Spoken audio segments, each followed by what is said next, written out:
안녕하십니까. 전세계에 계신 CBN 청취자 여러분, 하나님의 말씀으로 사랑과 행복 전하는 CBN 교과방송의 정수 인사드립니다. 안녕하세요, 전정민입니다. 예, 목사님 반갑습니다. 네. 오늘 이렇게 얼굴을 직접 뵙고 방송을 하다 보니까 목사님이 더 반갑고 더 좋은 것 같습니다. 네, 저도 목사님 또 직접 뵙고 예. 이렇게 또 교과를 준비하니까 더 마음이 새로워지고 더 좋아지는 것 같습니다. 제가 여름휴가로 잠깐 한국에 나왔는데요. 와, 한국 엄청 덥네요. 네, 아마 필리핀보다 더 덥지 않을까 그러니까 싶습니다. 너무 더운 것 같아요. 네. 이런 무더위 가운데서 우리 청취자분들 늘 건강하시면 정말 좋겠고요. 전 세계에 계신 어떤 위치에 있든 어느 교회에 계시든지 우리 모든 성도님들 항상 건강하기를 주의 이름으로 축원합니다. 네. 자, 오늘은 에베소서 제 8번째 시간인데요. 제목은 그리스도로 꼴지은 삶, 성령이 이끄는 말이라고 하는 제목인데요. 먼저 기억절 말씀을 읽어드리겠습니다. 너희는 유혹의 욕심을 따라 썩어져가는 구습을 따르는 옛사람을 벗어버리고 오직 너희의 심령이 새롭게 되어 하나님을 따라 의와 진리의 거룩함으로 지으심을 받은 새 사람을 입으라. 에베소서 4장 22절 24절 말씀이었습니다. 자, 오늘 교과의 제목이 그리스도로 꼴지은 삶, 성령이 이끄는 말.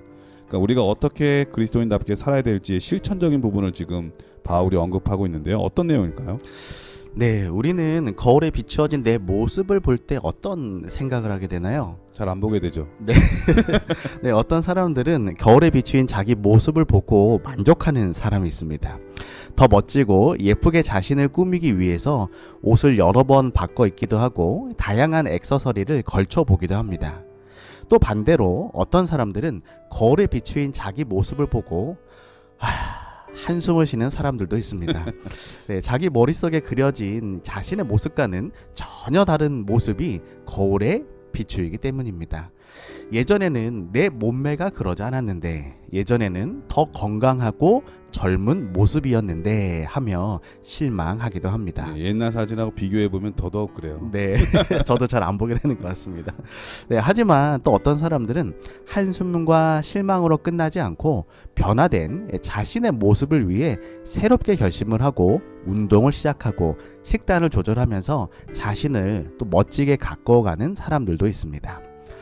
만약 우리가 성령이라는 거울에 자신을 비추어 본다면 어떨까요? 우리의 화려하고 단정한 모습 뒤에 숨겨진 죄된 본성과 악한 습성이 드러날 수 있습니다. 반대로 화려하진 않지만 마음속에 간직된 순수한 신앙과 정결한 믿음이 드러날 수도 있습니다. 사도 바울은 에베소서 4장 22절부터 24절에 다음과 같이 이야기합니다. 너희는 유혹의 욕심을 따라 썩어져가는 구습을 쫓는 옛사람을 벗어버리고 오직 심령으로 새롭게 되어 하나님을 따라 의와 진리의 거룩함으로 지으심을 받은 새 사람을 입으라. 하나님이 원하시는 우리의 진짜 모습은 겉으로 드러나는 화려함이 아닙니다. 하나님이 원하시는 우리의 진짜 모습은 옛 자아를 벗고 새로운 사람으로 변화되는 것입니다. 단순한 외형적인 변화가 아니라 심령이 새롭게 되어 의와 진리와 거룩함의 새 삶으로 바뀌는 것을 말하는 것입니다. 네, 오늘 교과를 통하여 새 사람을 입은 사람의 모습은 어떠한지, 또 어떠한 변화를 우리가 가져야 되는지 말씀을 통해, 교과의 내용을 통해 살펴보도록 하겠습니다. 예, 오늘 말씀을 잘 들으면서 성령으로 비춰진 내 모습을 잘 이해하고 그래서 네. 어떻게 하면 더 나은 사람이 되는지, 그리고 또 내 마음의 본심을 알아줄 때 되게 기쁘잖아요. 네. 하나님께 대한 내 마음은 어떤 것인지 한번 점검해 볼 수 있는 귀한 말씀, 교과 시간이 될 것 같습니다. 네. 그럼 말씀에 앞서 찬미 듣고 시작합니다. 여기는 말씀의 방송 CBN 코리아입니다.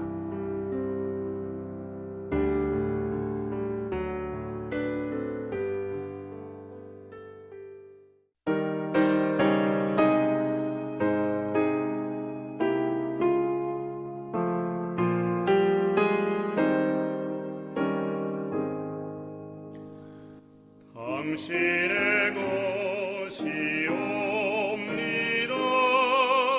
내 사랑하는 친구요, 이 몸을 모두 바치러 당신께 옵니다. 새벽이 되었습니다. 나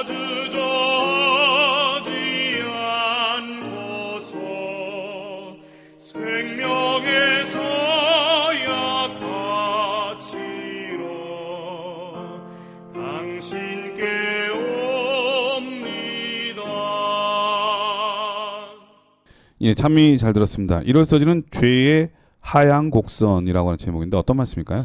네, 먼저 에베소서 4장 17절입니다. 그러므로 내가 이것을 말하며 주 안에서 증거하노니 이제부터는 이방인이 그 마음에 허망한 것으로 행함같이 너희는 행하지 말라. 네, 그리고 골로새서 3장 1절입니다. 그러므로 너희가 그리스도와 함께 다시 살리심을 받았으면 위의 것을 찾으라. 거기는 그리스도께서 하나님 우편에 앉아 계시느니라. 네, 바울은 지금까지 교회 연합에 대해 이야기를 하다가 연합을 깨지 않고 그것을 더욱 지켜나갈 수 있는 성도들의 삶의 방식에 대해 이야기를 하고 있습니다. 그러면서 바울은 에베소서 4장에서는 하나님을 알지 못하는 이방인들의 삶의 모습에서 자연스럽게 나타나는 방탕함, 모든 더러운 것에 대한 욕심, 유혹, 거짓, 분, 도적질, 더러운 말, 악독, 노함, 분냄, 회방하는 것을 이야기하고 있습니다. 그리고 골로새서 3장에서는 땅의 것, 음란, 보정, 사욕, 악한 정욕과 탐심, 분, 악의, 해방, 입에 부끄러운 말, 거짓말을 이야기하고 있습니다. 결국은 진짜 예수님께서 말씀하신 것처럼 그 나무의 열매를 보면 네. 그 나무를 알겠다고 하는 말씀이 딱 맞는 거예요. 맞습니다. 이런 열매들이 맺히면 어떤 이방인의 모습과 같은 것이죠. 네. 그렇죠. 콩 심은데 콩 나고 팥 심은데 팥 나지. 맞습니다. 좋은 나무에 나쁜 열매를 맺는 거는 있을 수 없는 일이죠. 맞습니다. 예, 그런데 바울은 단순히 이방인들이 보이는 특정한 죄나 행동에 대해서 염려하는 것은 아닙니다. 그보다 이러한 죄로 말미암는 삶의 하향 곡선에 대해 우려하고 있는 것입니다. 다시 말하면 반복된 죄로 무뎌지다 못해 무감각해진 영성을 말하고 있는 것입니다. 에베소서 4장 18절입니다. 그들의 총명이 어두워지고 그들 가운데 있는 무지함과 그들의 마음이 굳어짐으로 말미암아 하나님의 생명에서 떠나 있도다. 우리가 너무나도 잘 알고 있는 냄비 속 개구리 실험이 하나 있습니다. 목사님 이 실험 알고 계실까요? 혹시 뭐 이렇게 저서히 맞습니다. 데워지다 보면 네. 자기도 죽는 줄 모르고 맞습니다. 거기서 떠나지 못하는 개구리의 그런 거죠. 네, 이 개구리를 냄비 속에 넣고 온도를 서서히 올리면 개구리가 자기도 모르게 죽어간다는 것입니다. 우리가 보통 예화를 들 때 사용하는 이야기 중 하나입니다. 그런데 여기서 잠시 질문을 드리면 네. 목사님은 이 냄비 속 개구리 실험이 진실이라고 생각하시나요? 갑자기 그런 생각은 안 해봤는데 아니면 잘못된 사실이라고 생각하시나요? 제가 실험을 해보질 않아가지고 네, 그냥 지금까지 그렇게 왔던 것 같고 맞습니다. 그런 줄 알고 살았던 것 같은데. 네.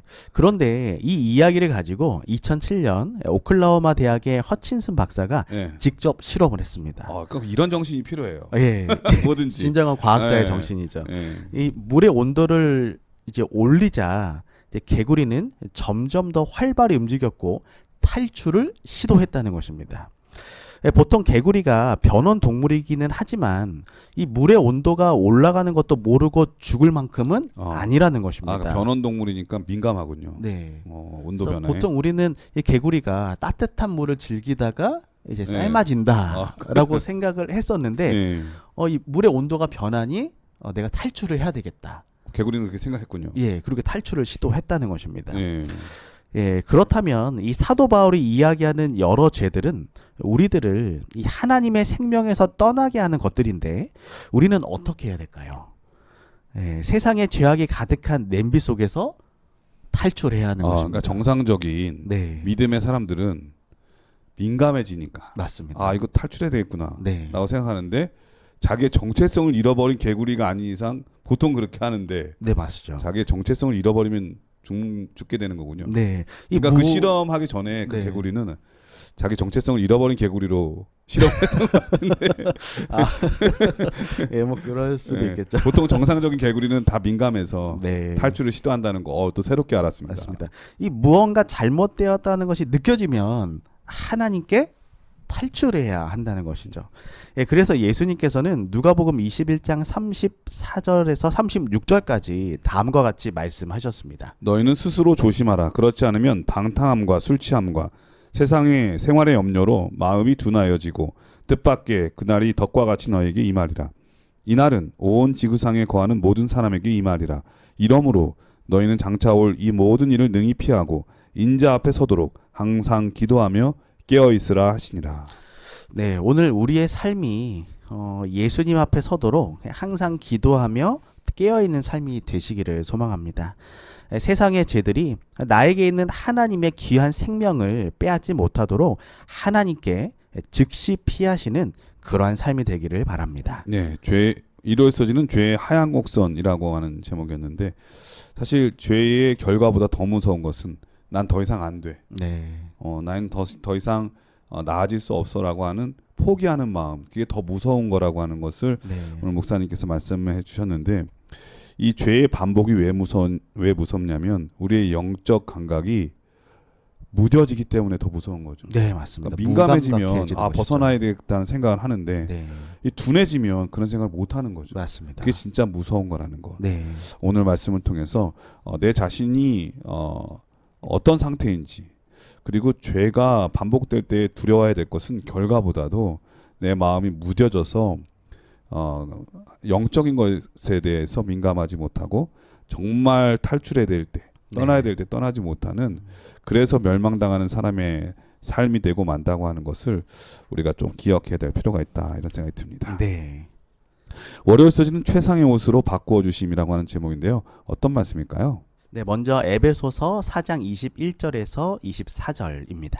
진리가 예수 안에 있는 것 같이 너희가 과연 그에게서 듣고 또한 그 안에서 가르침을 받았을진데 너희는 유혹의 욕심을 따라 썩어져가는 구습을 쫓는 옛사람을 벗어버리고 오직 심령으로 새롭게 되어 하나님을 따라 의와 진리의 거룩함으로 지으심을 받은 새 사람을 입으라. 네, 우리 속담에 옷이 날개다라는 말이 있습니다. 네. 혹시 목사님께서는 옷과 관련된 에피소드가 있으실까요? 뭐 특별한 건 기억이 나지 않는데 네. 결혼하기 전에 그 예복을 입어보잖아요. 네. 야, 진짜 옷이 날개다라고 하는 생각이 드는 적이 있어요. 네, 아마 결혼식 때 입는 예복이 네. 가장 멋진 모습이 아닐까. 그리고 또 이렇게 생각이 화장도 듭니다. 해주고 네. 뭐 해주잖아요. 맞습니다. 그러니까 나도 이렇게 달라질 수 있구나 네. 그런 느낌이 든 적이 있죠. 네. 너무 옛날이라. 네. 네, 우리가 지금 입고 있는 옷의 모습이나 종류, 매무새, 그리고 각종 갖춤 등에 따라서 옷을 입은 사람의 행동뿐만 아니라 다른 사람을 대하는 태도까지 달라지는 것 같습니다. 우리나라 의복 심리학자 이인자 교수는 이렇게 이야기했습니다. 의복은 옷을 입고 있는 사람의 성격, 가치관, 자아개념, 감정 상태, 연령, 성, 소속, 기분, 직업 등을 나타내는 중요한 매체다라고 말을 했습니다. 보통 남자들이 예비군 훈련을 갈 때 네. 어떤 마음으로 가게 될까요? 글쎄요. 옛날 군대의 추억을 생각하면서 네. 가겠죠. 근데 뭐 좋은 추억도 있지만 또 나쁜 추억도 있을 텐데요. 근데 희한한 게 지금 네. 목사님 말씀하신 게 저는 동감이 가는 게 네. 저도 이 예비군 훈련이나 민방위 훈련을 가잖아요. 네. 그러면은 군복을 입고 가잖아요. 맞습니다. 그러면은 그렇게 점잖던 사람도 네. 군복을 입으면 네. 행동하는 게 달라지는 것을 보게 되거든요. 맞습니다. 네, 여기 또 제가 준비한 말씀인데요. 예비군 훈련을 받을 때 훈련복을 입으면 정말 사람들의 행동이 달라집니다. 네. 점잖은 사람들도 행동이 거칠어지고 쉬는 시간에 교육장 바닥에 아무 거리낌 없이 들어눕는가 하면 훈련을 받고 이동할 때 흙먼지를 내며 훈련 받긴 싫은 티를 팍팍 내는 경우가 있습니다. 맞아요. 네, 또 반대로 경조사 참석을 위해서는 아무리 짓궂은 날씨여도 정장과 구두를 신고 네. 예의 바르게 행동하는 모습을 우리는 쉽게 볼 수 있습니다. 그런데 바울은 에베소서 4장에서 우리들이 입어야 할 옷에 대해 이야기를 하고 있는데 우리가 그분의 말씀을 들었고 그 안에서 또는 그분에게서 가르침을 받았기 때문에 진리가 예수 안에 있는 것 같이 그리스도를 닮은 삶을 채택하라고 단호하게 말하고 있습니다. 그리고 바울은 그리스도의 형상을 본받는 삶을 옷 입는 세 단계로 설명을 합니다. 첫 번째는 옛 삶의 방식을 벗어버리고, 예, 갈아입는 거죠. 네, 두 번째로 내면의 새로움을 경험하고, 또 세 번째로는 거룩한 새 삶의 방식을 입으라 이야기하고 있습니다. 어떤 중요한 행사가 있을 때 네, 이제 가야 되기 전에 네, 옷을 갈아입어야 되잖아요. 맞습니다. 근데 밖에 있다 보면은 더러운 것도 막 묻고 땀도 네. 나잖아요. 네. 항상 전에 있던 옷을 벗고 네. 샤워를 깨끗하게 하고 맞습니다. 그리고 새 옷을 갈아입죠. 네, 드라이도 하죠, 네. 저희가. 네. 그 방식을 그대로 바울이 얘기하고 있는 것 같아요. 맞습니다. 두 좀도둑 이야기에 나오는 내용을 잠시 소개해 드리겠습니다. 두 좀도둑이 있었습니다. 그들의 계획은 아무도 의심하지 못하도록 한 사람이 경찰 복장을 하고 서 있는 동안 다른 한 사람은 도둑질을 하는 것이었습니다. 네. 그런데 엉뚱하게도 경찰 복장을 한 친구가 다른 친구를 체포하는 장면으로 이야기가 끝을 맺습니다. 네. 원래는 가짜인데 네. 본인이 경찰인 줄 진짜로 착각한 예, 거죠. 친구를 체포하는 것이죠. 네, 경찰 복장을 하더니 정말 경찰처럼 행동한 것이었습니다. 그 좀도둑 하던 역할 하던 그 친구는 당황스럽겠네요. 당황스럽죠. 이게 장난인가? 네. 예, 지금 우리가 입고 있는 옷은 무슨 옷인가요? 예, 우리가 입어야 할 옷에 대해 골로새서 3장 12절에서 13절은 다음과 같이 말합니다. 그러므로 너희는 하나님의 택하신 거룩하고 사랑하신 자처럼 국률과 자비와 겸손과 온유와 오래 참음을 옷 입고 누가 네게 혐의가 있거든 서로 용납하여 피차 용서하되 주께서 너희를 용서하신 것과 같이 너희도 그리하고. 네. 네, 우리는 우리 자신에게 질문해 볼 수 있습니다. 그리스도로 옷 입는 삶을 살기 위해서 내가 지금 벗어버려야 할 모습은 무엇인가요? 우리가 예수님을 구주로 모셨지만 여전히 벗어내지 못하는 옛 삶의 옷은 무엇인가요? 우리 모두가 바울이 이야기하는 새 삶의 옷과 긍휼과 자비와 겸손과 온유와 오래 참음을 옷 입는 그러한 귀한 삶을 살아가게 되기를 바랍니다. 예, 월요일 서지는 최상의 옷으로 바꾸어 주심이라고 하는 제목인데 주님께서는 이미 옷을 바꿔 주셨는데 우리가 옛 옷을 벗어버리지 못하면 이 옷을 입기가 어렵죠. 네, 맞습니다. 이제 실제로 지난 교과 시간에 우리가 복음의 신비에 대해서도 공부했는데 네. 그 결국은 그 이 차별이라든지 하나님께서 십자가를 통해서 깨버리고 싶은 모든 것들을 다 벗어버리라고 얘기를 하는데 네.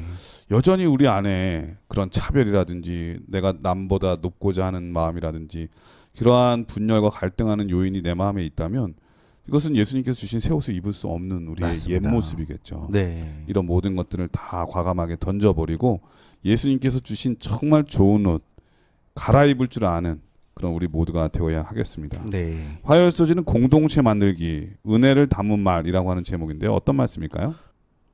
에베소서 4장 25절에서 29절입니다.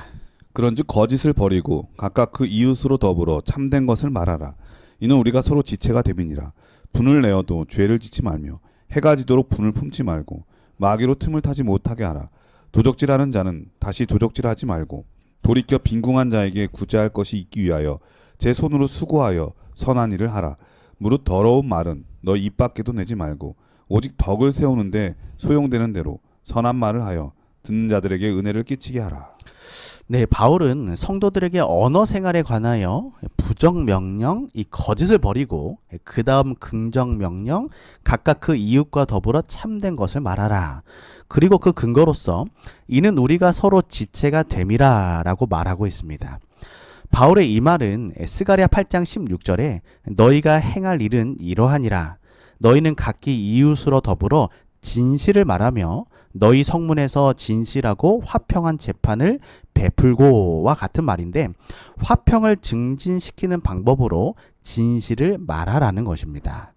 그런데 분을 내어도 죄를 짓지 말라며라는 말은 회중 가운데 분노를 행사하는 것을 허용하는 것이 아니라 분노의 가능성을 인정하면서도 분을 내더라도 죄를 짓지 말라는 권면으로 분노의 표현을 제한하고 있는 것입니다. 선을 넘지 말라는 거죠. 어떤 분들은 이제 화가 나서 자기 이성을 제어하지 못하고 잃어버리는 경우. 네, 그래서 뚜껑이 열린다라고 말도 함부로 하고 행동도 네. 함부로 해서 네. 다른 사람에게 정말 씻을 수 없는 수치와 맞습니다. 상처를 주기도 하죠. 네. 이런 거는 정말 교회 안에서는 일어나지 말아야 될 것 같습니다. 맞습니다. 네. 한 이야기를 들려드리겠습니다. 한 유대인 랍비의 집에 매우 지혜로운 하인이 있었습니다. 하루는 랍비가 그 하인에게 시장에 가서 제일 좋고 맛있는 것을 사오라고 일렀습니다. 예, 혀 사온 거지 혀. 맞습니다. 유대인 어떻게 그- 아시나요? 저기 나오는 거잖아요. 탈무드. 맞습니다. 예, 그랬더니 하인은 혀를 사와서 랍비에게 드렸습니다. 랍비는 그것을 맛있게 먹었습니다. 며칠 후에 랍비는 다시 하인을 불러서 오늘은 제일 싼 음식을 사오라고 명했습니다. 그러자 하인은 또 혀로 만든 요리를 랍비에게 사다 드렸습니다. 이 랍비는 하인에게 물었습니다. 며칠 전에 맛있는 것을 사오라 했을 때 혀를 사왔고 오늘은 가장 싼 음식을 사오라고 했는데 어째서 또 혀를 사왔느냐? 하인은 조용하고도 차분한 목소리로 이렇게 대답했습니다. 랍비님, 혀라는 것은 참으로 묘한 것입니다. 좋을 때에는 그보다 좋은 것이 없고 나쁠 때는 그보다 나쁜 것이 없습니다. 랍비는 이 말을 듣고 한참 동안 고개를 끄덕였습니다. 우리나라 말에도 말 한마디에 천냥빛 감다는 말이 있잖아요. 맞습니다. 그리고 또 어떤 경우에는 말 한마디 때문에 목숨을 살리는 경우도 있어요. 맞습니다. 네. 네. 이 성경은 말을 내는 혀에 대하여 다음과 같이 말씀하고 있습니다. 야고보서 3장 6절에서 8절입니다. 혀는 곧 불이요 불의의 세계라. 혀는 우리 지체 중에서 온 몸을 더럽히고 생의 바퀴를 불사르나니 그 사르는 것이 지옥불에서 나느니라. 여러 종류의 짐승과 새며 벌레와 해물은 다 길들무로 사람에게 길들었거니와 혀는 능히 길들일 사람이 없나니 쉬지 아니하는 악이요 죽이는 독이 가득한 것이라. 이것은 혀를 길들이는 것이 얼마나 어렵고 어려운지를 알려주는 말씀입니다. 그런데 혀가 좀처럼 길들여지지 않는 이유는 그것에 뼈가 없기 때문은 아닐까 하는 생각도 듭니다. 그래서 바울이 이야기하는 거짓말을 버리고 각각 그 이웃과 더불어 참된 것을 말하기 위해 그리스도 예수가 필요한 것 같습니다. 우리가 말씀이 육신이 되신 그리스도를 우리 삶을 지탱해주는 이 삶의 중심으로 모신다면 우리의 혀를 통해 나오는 모든 말들이 은혜로운 말들이 되고 그와 함께하는 모든 지체가 화평해지지 않을까요? 잠언 15장 4절은 올량한 혀는 곧 생명나무라고 이야기하는데 여기서 올량한 혀의 원어의 의미는 치료하는 혀입니다. 우리 모두가 우리의 혀, 우리의 말을 통해 서로에게 상처 주기보다는 서로를 치료하고 서로에게 은혜를 끼치는 성도의 삶을 살아가게 되기를 바랍니다. 예, 화요소리는 공동체 만들기, 은혜를 담은 말이라고 하는 제목인데요. 공동체가 잘 유지되기 위해서는 그 리더십이 하는 말에 달릴 때가 참 많이 있어요. 맞습니다. 그 말 한마디에 용기를 얻어서 더 자신 있게 활동하는 사람도 있는가 하면 그 말 한마디에 실망해가지고 맞습니다. 거기를 떠나는 경우도 참 많이 있잖아요. 네. 그리고 말이라는 게 참 신기한 게 말을 가만히 들어보면 저 사람의 최근의 관심사를 알 수가 있어요. 맞습니다. 무슨 말을 하는지. 네. 왜냐하면 지금 자주 보고 자주 듣고 자주 생각하는 것을 말로 나타나게 돼 있거든요. 네. 뭐 그런 얘기 있잖아요. 미국의 어느 장로님이 기도 시간에 네네. 대중 기도를 맡았는데 그때 당시에 가장 유명했던 드라마가 용의 눈물이었다고 하는 드라마예요. 사극. 그 당시에요. 네, 그 당시에. 네. 근데 이분이 미국에 사니까 네네.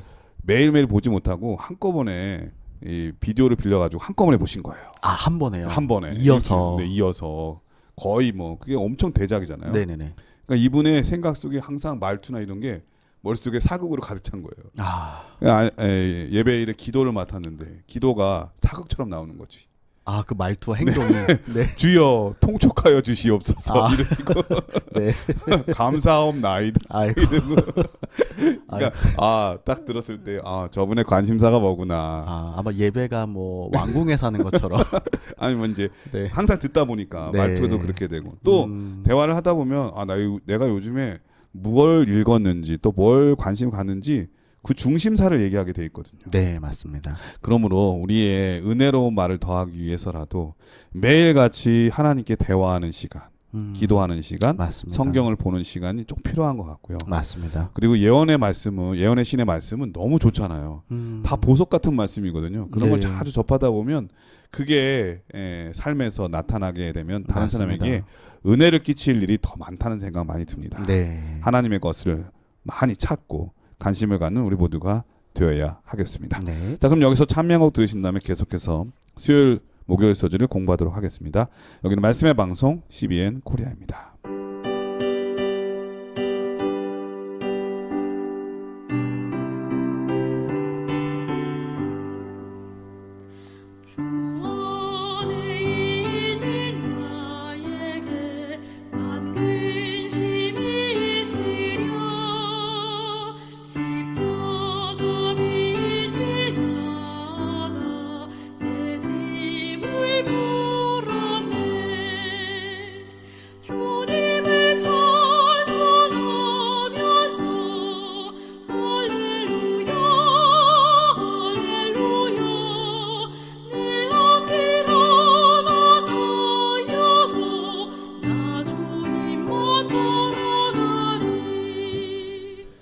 예, 수요일 서지는 신자들의 삶에 함께 하시는 성령이라고 하는 제목인데요. 어떤 말씀일까요?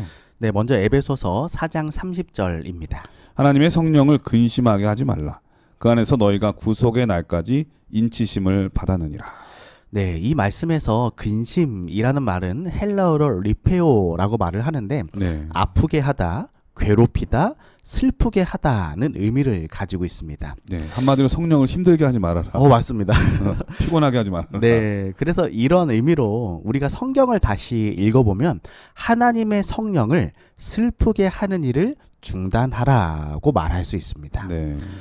저에게는 이제 사랑하는 부모님이 계시지만 제가 막상 자녀를 낳아 키우기 전에는 부모님의 마음을 다 이해할 수 없었습니다. 네.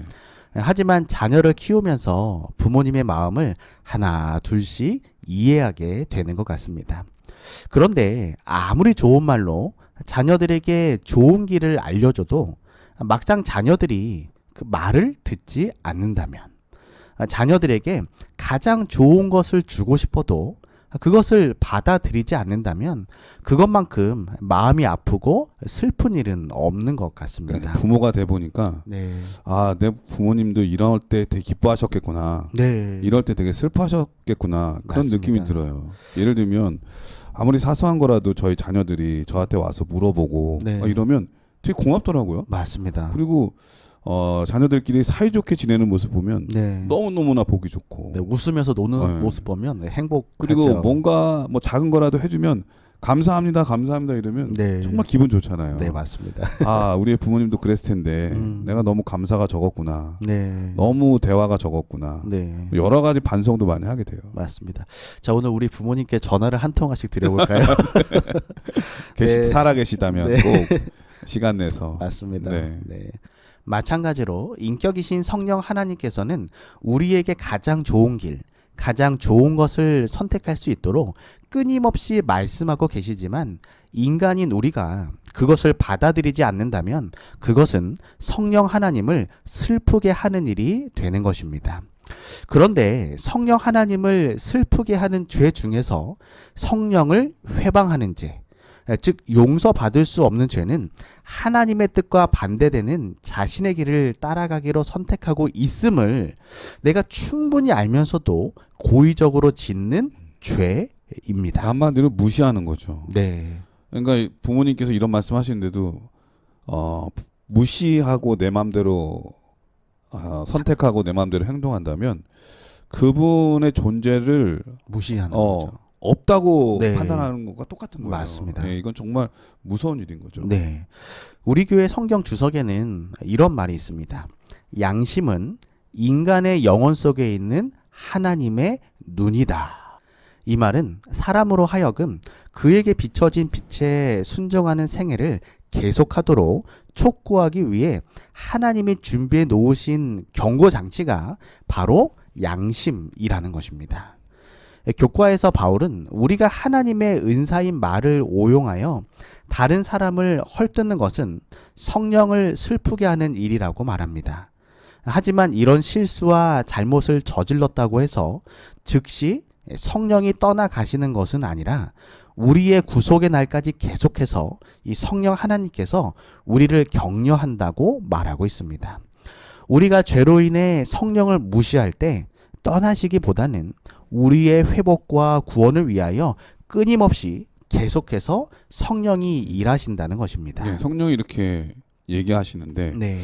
당신은 말씀하세요. 난 내 마음대로 할 거예요. 하고 네. 계속 외면하다 보면 네. 당연히 어느 순간부터 그 소리가 들리지 맞습니다. 않게 되죠. 무감각해지는 무감각해지는 거죠. 거죠. 그게 가장 무서운 일이긴 한데 그래서 죄가 있더라도 하나님 앞에 나아가는 것을 두려워해서는 안 될 거예요. 맞습니다. 그리고 기도하는 일을 주저하지 말아야 된다는 생각 많이 합니다. 네. 대화를 하다 보면 깨닫게 되죠. 맞습니다. 아, 내가 이렇게 살면 안 되는데 죄송합니다. 네. 그러다 보면 언젠가 돌이켜서 회개할 수가 있는데 이러한 그 관계마저 단절을 해버리면은 네. 벗어날 수가 없는 거죠. 네, 참 무서운 일인 자기가 것 같습니다. 되게 잘하는 줄 아니까. 네. 저는 이 부분을 보면서 참 감사했습니다. 때로 우리가 말의 은사를 잘못 사용하는 것은 성령을 근심케 하지만 성령은 떠나시는 것이 아니라 신자들과 함께하기를 원하신다는 것입니다. 끝까지 나와 함께하시는 성령 하나님. 끝까지 나를 책임져 주시는 성령 하나님. 우리가 만약 이런 하나님과 평생 동행한다면 얼마나 든든하고 마음의 위로가 될까요? 예, 좋은 친구는 투덜거리면서도 계속 같이 있어요. 맞습니다. 싸우면서도 또 전화하게 되고. 예, 성령은 우리의 가장 좋은 친구. 우리가 어떻게 해도 받아주시고 네. 이해해 주시는 분이신데 맞습니다. 그분을 외면하고 무시하는 거는 정말 이거 엄청난 손해고 네, 가장 치명적인 실수죠. 맞습니다. 우리가 이제 마지막 은혜의 기간이 끝나면 이제 성령 하나님께서 결국 떠나시게 되는 그날이 있겠지만 그래도 우리를 끝까지 책임져 주신다는 이 말씀이 참 감사한 것 같습니다. 가려 뽑은 기별 1권 350페이지입니다. 하나님께서는 우리의 죄로 인해서 우리를 포기하지 않으신다. 우리가 혹 실수를 범하고 성령을 슬프시게 할 수 있으나 우리가 회개하고 통회하는 마음으로 당신께 나아갈 때 주님께서는 우리를 물리치지 않으실 것이다. 우리에게는 버려야 할 장애물들이 있다. 그릇된 감정들을 품고 있었으며 교만, 자만심, 조급함 및 불평하는 마음이 도사리고 있다. 이러한 모든 것들은 우리를 하나님에게서 떠나게 한다. 네, 우리 모두와 함께 하시는 그 성령 하나님께 우리가 감사하고 또 성령 하나님의 그 귀한 음성을 듣고 우리의 말과 행동이 변화되기를 바랍니다. 예, 수요일 서지는 신자들의 삶에 함께 하시는 성령이라고 하는 제목인데 우리가 실수하고 죄를 범했을지라도 우리 곁에 계셔서 끊임없이 격려해 주시고 용기 주시는 성령 하나님이 계시다고 하는 것을 오늘 또 배울 수가 있었습니다. 네. 그분을 슬프게 하는 것이 얼마나 큰 손해인가. 맞습니다. 예, 그분이 기뻐할 때 우리에게 주어질 축복이 얼마나 큰지를 한번 생각해 보면 그런 일을 하면 안 되겠죠. 네. 자, 목요일 서지는 친절이라고 하는 제목인데요. 어떤 말씀일까요? 네, 에베소서 4장 31절에서 32절입니다. 너희는 모든 악독과 노함과 분냄과 떠드는 것과 회방하는 것을 모든 악의와 함께 버리고 서로 인자하게 하며 불쌍히 여기며 서로 용서하기를 하나님이 그리스도 안에서 너희를 용서하심과 같이 하라. 사도 바울은 그리스도의 재림의 날을 맞이할 이 성도의 언어와 모습에 관하여 말하고 있습니다. 우리는 그리스도의 재림을 준비하는 성도들로서 말과 관련된 어떤 태도와 행동을 버려야 하고 또 어떤 모습과 행동을 받아들여야 할까요? 바울은 우리가 버려야 할 6가지 악에는 모든 악독, 노함, 분냄, 떠드는 것, 회방, 모든 악의가 있으며 우리가 가져야 할 모습에는 친절하고 불쌍히 여기는 마음을 갖고 용서하는 것이라고 말하고 있습니다. 그리고 우리가 악을 버리고 선한 모습을 가져야 할 이유는 하나님이 그리스도 안에서 너희를 용서하셨기 때문이라는 것입니다. 그런데 특별히 우리들은 목요일 소지의 제목처럼 친절한 성도들이 되어야 합니다. 바울이 이야기하는 노함과 분냄과 떠드는 것은 대부분 우리 입에서 나오는 소리입니다. 친절한 말과는 반대의 모습들입니다. 이와 관련해서 칼로 입힌 상처는 잠시 후에 낫지만 말로 입힌 상처는 아물지 않는다는 말이 있습니다. 말 한마디의 위력에 대해 말해주고 있는 것입니다. 우리는 한 입으로 하나님을 찬양하기도 하고 사람을 욕하기도 합니다. 이러한 이중적인 삶을 가리켜 야고보는 야고보서 3장 10절과 11절에 다음과 같이 이야기합니다. 한 입으로 찬송과 저주가 나는도다. 내 형제들아 이것이 마땅치 아니하니라. 샘이 한 구멍으로 어찌 단물과 쓴물을 내겠느뇨. 네. 네, 목사님은 어떤 말을 들으실 때 가장 기분이 좋으신가요? 저는 말 자체보다도 네. 느낌이 좋아요. 아, 느낌이 중요한 것 같아요. 네, 필링. 예, 아무리 네. 좋은 말을 하더라도 네. 이 감정이 그렇게 와닿지 않으면 네. 그게 오히려 더 기분 나쁘거든요. 어떻게 네. 고맙다고는 하는데 네. 말투가 고마운 말투가 아니에요. 고마워요. 뭐 이러면 그쵸. 이거 되게, 놀리는 것도 아니고. 예를 들면 처음 만난 사람일수록 더 그렇거든요. 네. 이게 감정이 별로 이렇게 좋지 못한 상태에서 느낌이 오면 네. 경계심을 갖게 되고요. 맞습니다. 그 사람이 아무리 좋은 옷을 입고 뭐 음. 잘생기고 이런 걸 떠나 외모가 어쨌든 상관없이 네네. 별로 좋게 느껴지지가 않아요. 네.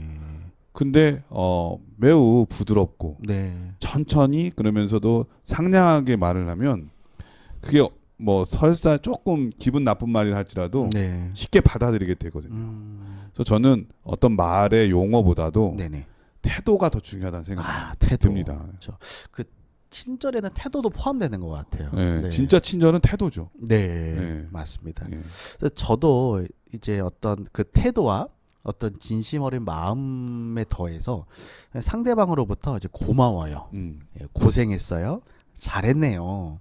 뭐 때로는 말씀에 은혜 받았습니다. 뭐 이런 친절한 말 한마디에 새로운 힘을 얻고 용기를 내게 되는 것 같습니다.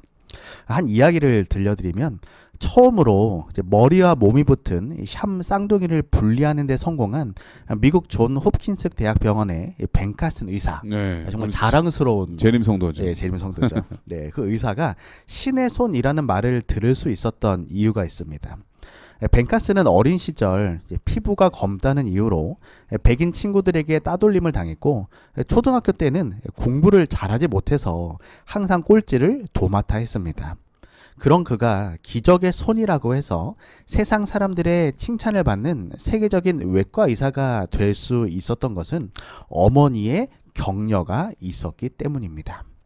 벤, 너는 마음만 먹으면 무엇이든지 할 수 있어. 다른 사람이 할 수 있으면 넌 더 잘할 수 있을 거야 라고 어머니는 늘 나를 격려하며 용기를 주셨지요. 네, 완전 에디슨이네, 에디슨. 네, 맞습니다. 네. 위대한 사람들을 보면은 네, 이렇게 격려해주는 사람이 주변에 있는 것 같아요. 맞습니다. 그런 게 없다면 그런 사람이 될 수 없었겠죠. 네. 좌절과 낙담으로 자기 자신을 포기하는 사람이 됐을 건데 네. 끊임없이 놓지 않도록 음. 격려해주는 사람이 있었기 때문에 성공할 수 있었던 것 같아요. 네. 이 말 한마디의 힘은 우리의 상상을 초월합니다.